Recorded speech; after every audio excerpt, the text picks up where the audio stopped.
बहुत अच्छा। अभी अगले प्रोग्राम पर चलते हैं और निधि भट्टर आप आइए। हम सब यहाँ साथ में हैं और इन गौशाला गौ को ज्यादा खुशी हो रही होगी कि इतनी हरियाली यहाँ उनके साथ में है। कुछ दो लाइनें कहना चाहूंगी, तब तक हमारी सब बहनें तैयार ही हैं कि हम लोग अपनी सुख सुविधाओं के लिए बहुत प्रयासरत रहते हैं और किसी न किसी रूप में सभी को यहाँ जो भी प्रेजेंट है सभी को पता है कि हम EMI जरूर भरते हैं, लेकिन जिंदगी में जो सबसे ज्यादा जरूरी है वो EMI हम लोग क्यों नहीं भरते। आइए जानते हैं हमारी सखियों से। इस नाटिका की जो बोलते हैं एक भावना थी वो रचना जी मंत्री की थी और इसको लिखा अर्चना जी लैठा ने है और साथ में उनके सभी सहयोगी हैं जो कि हमारे संस्कार परिवार की सभी सदस्य बहनें हैं। आइए सुनते हैं। बहुत बरसने को आतुर है, उसी पे दो लाइनें लिखी हुई हैं। बादल गिरिवर के छत्र बने, बादल गिरिवर के छत्र बने, जहाँ सतत धार करती अभिषेक, जहाँ सतत धार करती अभिषेक। वसुधा को चूनर पहनाने आओ हम सब मिल करें प्रयास। पावस ऋतु तपन हरे है, पावस ऋतु तपन हरे है, प्यास बुझाए सकल सृष्टि की। वन उपवन सब उलसित घने हैं, वन उपवन सब उलसित घने हैं, पावन बूंदे छेड़े सरगम है, तरु हरे सब हर्षित हर्षित, नर्तिक इंद्रधनुष खिलखिल आए हैं। संस्कार परिवार की सभी बहनों के संग रंग जमाने हम सब आए हैं, रंग जमाने हम सब आए हैं। आप लोगों की थोड़ी सी समय की आवश्यकता है हम लोगों को। 1 मिनट में EMI तो हम सभी भरते रहते हैं। आजकल EMI का जमाना है। जब भी हम कहीं जाते हैं कोई चीज़ हमें लेनी है तो EMI पे कोई भी चीज़ हमें आसानी से उपलब्ध हो जाती है और सभी लोग करते हैं, इसमें कोई बुराई नहीं है। छोटी छोटी किस्तों से हम कोई भी चीज़ ले सकते हैं सुख सुविधा की। तो कुछ एक ऐसी सुविधा है जिसके लिए हम सभी अवेयर ही नहीं है और उसकी EMI हम लोग भरते ही नहीं है। तो ये नाटिका उसी संदर्भ में है। तो थोड़ा आप लोगों के अटेंशन की, आप लोगों के ध्यान की जरूरत है और इससे आप लोगों को कैसा लगा वो आपका उत्साह हमें बाद में बताएगा। बैठो, मैं पानी ला आ गया। बैठो, मैं पानी लाती हूँ। हाँ, बहुत प्यास लगी है। बाहर बहुत गर्मी हो रही है, बारिश हो रही है पर गर्मी जाने का नाम ही नहीं लेती। वो तो होना ही है ग्लोबल वार्मिंग की वजह से। अच्छा सुनो, वो आपने LIC की EMI तो भर दी ना, साथ ही बच्चों के एजुकेशन के लोन की? अरे हाँ भाई, सबकी EMI भर दी, मेडिक्लेम की, बंगले की, सबकी। तुम्हें पता तो है ना मैं कभी EMI भरना नहीं भूलता। पर तुमने हमारी EMI तो नहीं भरी। कौन है? आपने दरवाजा नहीं लगाया क्या? अरे लगाया है। कौन है? कौन है? सामने आओ, मैं कहता हूँ सामने आओ। मैं प्रकृति हूँ जिसमें ये सारा तुम्हारा और सारे संसार का जीवन समाया है। पर तुमने कभी क्या हमारी EMI भरने की सोची है? क्या मतलब है आपका? मैं आपको जब जानता ही नहीं तो आपकी EMI क्यों भरूं? कैसे नहीं जानते? जीवन जीने के लिए सब कुछ तो हमसे लेते हो और जब प्रकृति को कुछ देने की या लौटाने की बात आती है तो बोलते हो हम नहीं पहचानते। अरे दुष्ट मानव, तू तो एहसान फरामोश है। शांत देवी, शांत हो जाइए प्लीज। आप हमें अच्छे से समझा कर बोलिए ना। ठीक है, सुनो मानव, मैं प्रकृति हूँ। पंच तत्वों जल, वायु, अग्नि, धरती और आकाश से मिलकर बनी हूँ, जिससे स्वयं तुम्हारा भी अस्तित्व है। इसके बिना कोई भी प्राणी या जीवित वस्तुओं का जीवन संभव ही नहीं।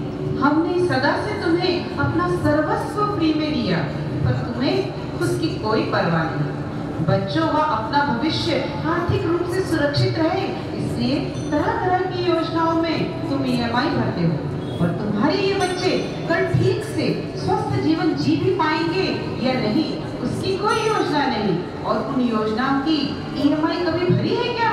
मुझे कुछ समझ नहीं आ रहा। किसकी EMI किसको भरनी है और क्यों?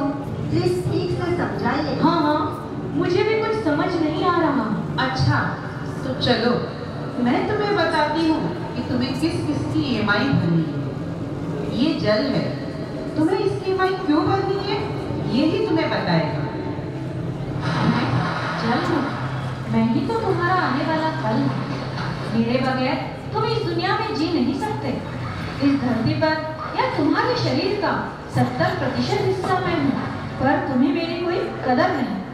फैक्ट्रियों, कारखानों से निकलने वाला केमिकल, घरों से निकलने वाला कचरा, प्लास्टिक आदि न जाने क्या क्या तो मुझ पर डालकर मुझे दूषित करते हो, जिससे तुम तो बीमार होते हो मानव। साथ ही जल में रहने वाले जीवों का जीवन भी तुमने संकट में डाल दिया। अगर ऐसा ही रहा तो तुम्हारी आने वाली पीढ़ी को पीने का शुद्ध पानी भी नहीं मिलेगा। न तो तुम मुझे संरक्षित करते हो, ना ही सच। बताओ मानव, जो तुम सभी ने इतना मेरा दुरुपयोग किया तो मेरी EMI कौन भरेगा?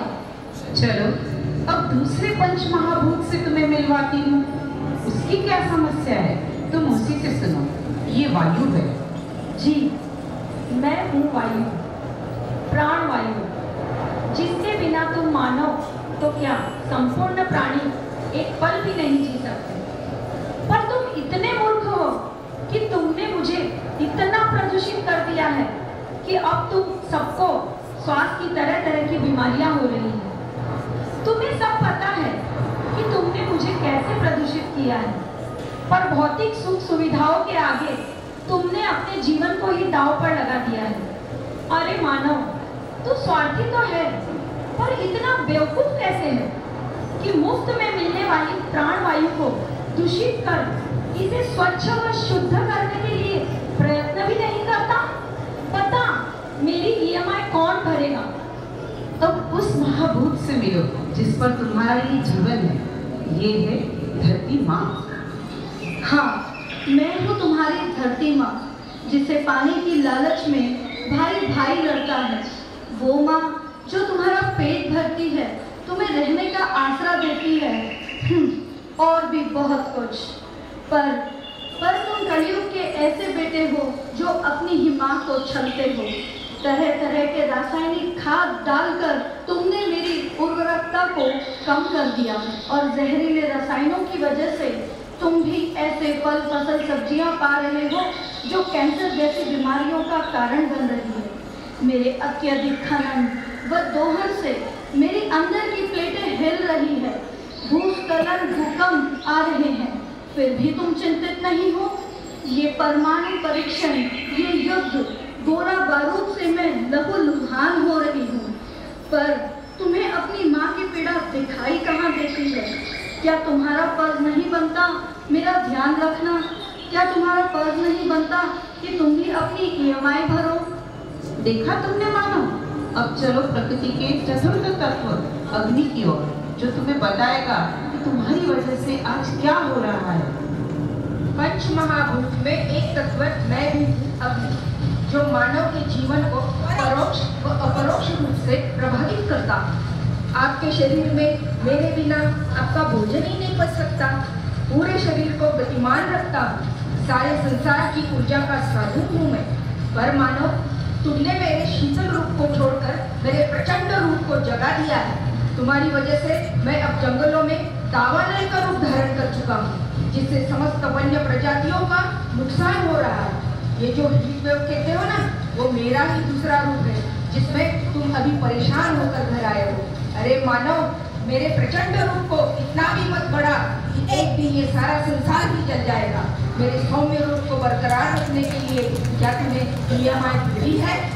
ये सारा जगत जिस अनंत में समाया है, उस आकाश तत्व को भी तूने नहीं छोड़ा है मानव। सुन अब उसकी दास्तान।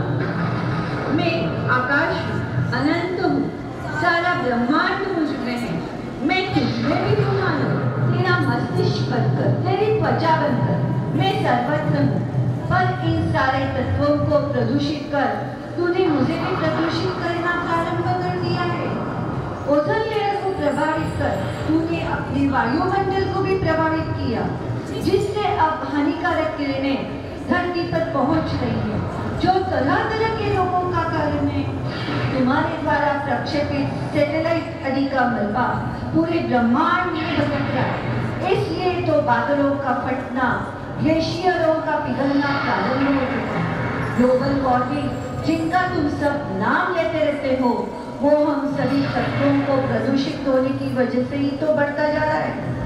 तेरे प्रदूषित नकारात्मक विचार भी इस ब्रह्मांड को प्रदूषित कर रहे हैं। क्या तूने कभी मेरी EMI भरने की सोची है? ये सब सुनकर कैसा लग रहा है तुम्हें? अब देखो, तुम्हारी सनातन परंपरा में ही नहीं बल्कि संपूर्ण विश्व की सभी सभ्यताओं में इन पंच महाभूतों को देवताओं की उपाधि दी गई है।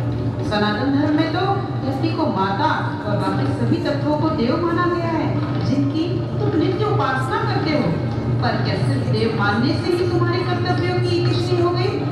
क्या उनका ध्यान, उनका संवर्धन करना तुम्हारा दायित्व नहीं? जिन तत्वों से तुम सब कुछ फ्री में लेते हो, क्या उनको पुनः लौटाने की तुम्हारी वृत्ति नहीं है क्या? बोलो मानव, बोलो बोलो मानव बोलो, हमारी EMI कौन भरेगा? हमारी EMI कौन भरेगा? हमें माफ कर दीजिए, हमें माफ कर दीजिए। अब हमें समझ आ रहा है, पर हम आपकी EMI कैसे भरें? कृपया हमें ठीक से बताएं। हमारी EMI मतलब छोटी छोटी किश्तों में सतत प्रयासों से हमारा संवर्धन करना, हमें स्वच्छ रखना। चलो, अब तुम्हें ये सब तत्व बताएंगे कि उनकी EMI तुम्हें किस तरह से भरनी है। तुमने तो मुझे पहचान लिया होगा मानो, मैं जन। सुनो, तुम्हें मेरी EMI कैसे भरनी है? जैसे तुम मेरा दुरुपयोग करना रोको। कभी कार धोने, कपड़े धोने, घर के कामों में बहते हुए नलों से जो अतिरिक्त पानी बहता है ना, उससे बचाओ। पानी की हर बूंद को सहेजो। रेन वाटर हार्वेस्टिंग का नाम तो सुना ही है ना, तो उसे हर घर घर में करना होगा, ताकि बारिश में आए हुए पानी को संभाल सके, जिससे भूमिगत जल स्तर भी बढ़ेगा। और ये छोटी छोटी बात हो मेरी। और हाँ, वृक्षारोपण करो, क्योंकि पेड़ की जड़ें ही मेरा पानी जमीन में संभालती हैं। यही तो मेरी EMI है। मेरी EMI भरने के लिए तुम्हें बहुत प्रयत्न करने होंगे मानव। जैसे प्राइवेट ट्रांसपोर्ट की जगह पब्लिक ट्रांसपोर्ट का उपयोग करो। जरूरत ना हो तो थोड़ी दूर के लिए पैदल या साइकिल का उपयोग करो। शेयरिंग व्हीकल, इलेक्ट्रिकल व्हीकल का उपयोग करो। फैक्ट्रियों और कारखानों से निकलने वाले धुएं का सही तरह से निष्कासन करो और वातावरण को शुद्ध बनाने के लिए वृक्षारोपण करो, क्योंकि वृक्षों से जीवनदायिनी ऑक्सीजन निकलती है।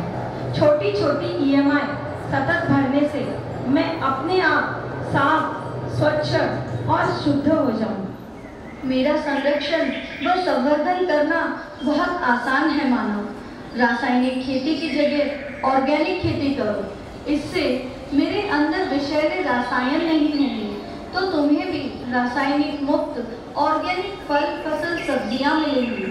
अयस्को व कोयले आदि का खनन भी एक निश्चित सीमा तक करो। साथ ही बहुत सारे पेड़ लगाओ, क्योंकि पेड़ की जड़ें मिट्टी को पकड़ कर रखती है, जिससे मेरा कटाव नहीं होगा। वृक्षारोपण जैसी छोटी सी EMI से तुम मुझे स्वस्थ व हरा भरा कर सकते हो।